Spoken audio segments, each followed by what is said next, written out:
आज का जो आयोजन है वास्तव में विधानसभा की सारी जो कार्य पद्धति है, जो विधि हमारी चल रही है, उसके आगे बढ़ने में एक मील का पत्थर ये साबित होने वाला है। क्योंकि अब सारी दुनिया वो एक प्रकार से डिजिटलाइजेशन की ओर बढ़ रही है कि विधानसभा में अब हम ई सेवा इसके माध्यम से अपने सारे काम अब ऑनलाइन करेंगे। जो बड़े बड़े गट्ठड़ हमको कई बार मिल जाते हैं बजट के समय या विधानसभा के अन्य जो कमेटियों की रिपोर्ट्स होती हैं उसके नाते से भर भर के ले जाते हैं, अब आपको कोई किताब नहीं उठानी पड़ेगी।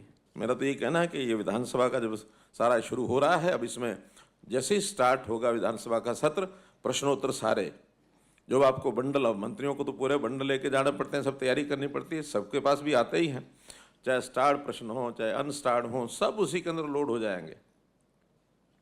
जितने हमारे नोटिफिकेशंस होते हैं विधानसभा के या हमारे जितने ऑर्डिनेंस हैं, जो हमारे बिल हैं जिसको हम एक्ट बनाते हैं, वो सारे पढ़ने के लिए अपने को वहाँ मिल जाएंगे। तो सब चीज़ें यहाँ विधानसभा नहीं बल्कि जहाँ तक मेरी जानकारी है देश भर की बाकी विधानसभाएं भी जुड़ी होंगी इससे, सब विधानसभाएं प्लेटफॉर्म पर आ जाएंगी।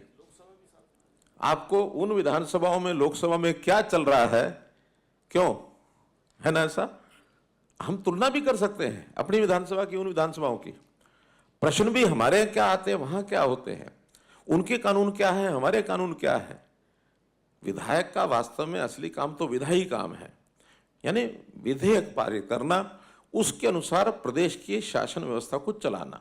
इसलिए हमारे विधायकों को अपना ज्ञानवर्धन करने के लिए ई सिस्टम बहुत ही बढ़िया है। इतनी शायद पुस्तकें हम अपने घर में ले जाकर पढ़ भी नहीं सकते, हर कोई लाइब्रेरी में जा नहीं सकता। लिया अपना, उसके अंदर लोड किया, सेव किया, फाइल बनाई, चलते आते जाते, चाहे आप गाड़ी में बैठे हैं वहाँ देख सकते हैं, घर में बैठे हैं वहाँ देख सकते हैं, नाश्ता कर रहे हैं वहाँ उसको देख सकते हैं। यानी इसका उपयोग अपने साथ, जैसे एक शरीर हमारा चलता है, साथ हम अपने आईपैड को, लैपटॉप को लेके चलते हैं, तो जहाँ मर्जी खोलो, जहाँ मर्जी देख लो। इसका बहुत बड़ा एक उपयोग होने वाला है। हमारी जो पूरी विधानसभा है, इस बार का सेशन जो अगले महीने किसी भी दिन आने वाला है, आज कैबिनेट मीटिंग है, उसमें विचार करेंगे कि किस दिन शुरू करना है। तो मुझे लगता है कि हमारा जो ई सिस्टम है सारा अगस्त में इस सेशन में तैयार हो जाएगा ना। हाँ, तो इस बार हमें अपने डेस्क के ऊपर पूरा एक स्क्रीन वो देखने को मिलेगा।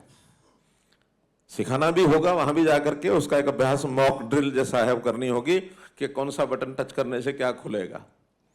थोड़ा शुरू में कठिनाई आएगी, लेकिन स्टाफ के लोग भी वहाँ रहेंगे, हमको बताएंगे, सिखाएंगे। और विधानसभा शुरू होने से पहले अगर संभव हो तो एक आध दिन विधायकों को वहाँ ले जाकर के मॉक ड्रिल पहले ही करा देनी चाहिए। एकदम इसमें पारदर्शिता आएगी, और पारदर्शिता के साथ साथ जैसे बताया पेपरलेस।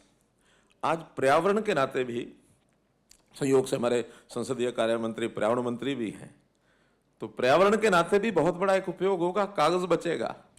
कागज बनाने में आखिर तो पर्यावरण दूषित होता ही है, पेड़ कटते हैं, पेड़ों से कागज बनता है, फिर उसकी प्रिंटिंग होती है, वेस्ट होता है, फिर उस कागज को उसको डिस्ट्रॉय करने के लिए, उसको समाप्त करने के लिए फिर हमको आग लगानी होती है या कोई और उपयोग करते हैं। पर्यावरण का दूषित होना भी इससे काफी बचता है। बूंद बूंद से घड़ा भरता है। थोड़ा थोड़ा पर्यावरण की सुरक्षा करेंगे तो टोटल वातावरण के अंदर इसका हमको लाभ होगा। हम सब ई सेवा में अगला काम जो कर रहे हैं, लैंड रिकॉर्ड्स का कर रहे हैं।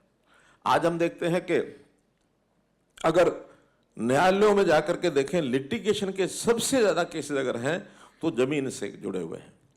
जमीन है किसकी, गलत ढंग से नाम चढ़ गया, उसने कब्जा कर लिया, डिमार्केशन में ये लाइन वहाँ से वहाँ है, यहाँ से वहाँ है, एक ही जमीन 4 जगह बिक रही है, कौन उसका असली मालिक है। तो कितने ही झगड़े जमीनों को लेकर के हैं, क्योंकि हमारा जो लैंड रिकॉर्ड है डिजिटलाइज नहीं है। उसको पूर्ण रूप से डिजिटलाइज कर रहे हैं। हर एरिया की अपनी पहचान वो सुनिश्चित होगी, उसका एरिया निश्चित होगा, चाहे वो भवनों की प्रॉपर्टी है, जमीन है, चाहे वो खेती की जमीन है, चाहे उद्योग की जमीन है।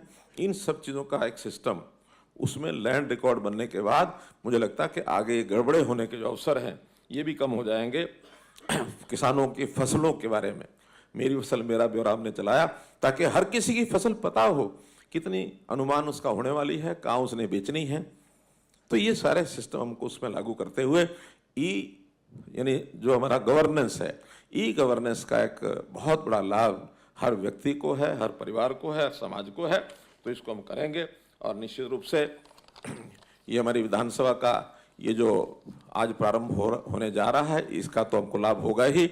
और एक जानकारी जो आप सबको पहले से है ही है, साझा करना चाहता हूं कि बहुत जल्दी हमारा विधानसभा का एक नया भवन ये भी हमको मिलने वाला है।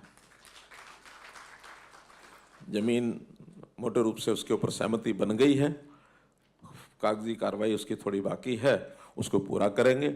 ये भवन भी अपने पास रहेगा और नया भवन भी हमारे पास होगा। इसका उपयोग और नए भवन का उपयोग जैसे जैसे करना होगा उस हिसाब से करेंगे, ताकि स्थान की जो कमी पड़ रही है वो न हो। आज तो हम जितने भी वहाँ ऑफिस हमको विधानसभा में चाहिए उतना स्थान भी नहीं है।